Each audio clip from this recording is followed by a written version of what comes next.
I think what Friedberg's saying is that we're on an escalatory path here that starts with sanctions, then leads to more and more sanctions, then includes arming the Ukrainians and No. That's a big leap, and I think no, we're already arming them. The Germans gave the Ukrainians Javelin missiles last week.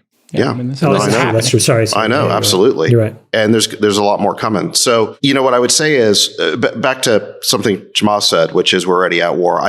Call me non-binary, call me a non-binary thinker, but I don't like dividing our options in that simply into war and peace. I think there's like a spectrum here.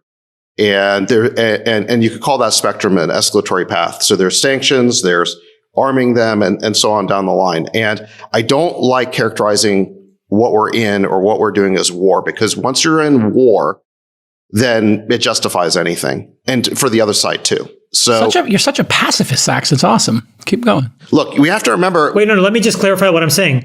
Yeah. Let me just wait. I didn't say we're at war. I said we're at a form of a war. It's an economic war. It's just a different. Well, I hope it stays economic then. I don't like using that metaphor, but let's not debate semantics. But to Jason's point, am I a pacifist? What I would say is, during the Cold War, we have to remember that this philosophy of containment that we had, the goal was to prevent the spread of communism while conceding that the countries that were already communist, that were behind the Iron Curtain, we would not challenge. We would not seek to roll that back. Why? Because we did not want hot war with the Soviet Union.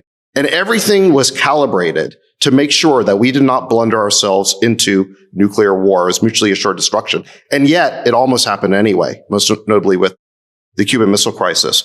But rules of the game evolved, right? And so we did things like arm the Mujahideen, rebels in Afghanistan with Stinger missiles. So that would be sort of the equivalent of the Javelins. But we sure as hell didn't put the American flag or a NATO flag on the boxes and on the trucks delivering those weapons. We delivered them through Pakistan, through intermediaries. There were rules of the game that we all understood. Now, I hope we are following similar rules, but it feels to me like we are. And I think one good thing is that both Biden and certainly Putin remember the Cold War. They were very involved in the Cold War. They're old enough to remember it. And hopefully we remember those rules. The most encouraging thing I've heard Biden say this entire time was when he reiterated at the State of the Union that we would not get militarily involved. It's very important that he keeps saying that because, the Russians are looking at these statements.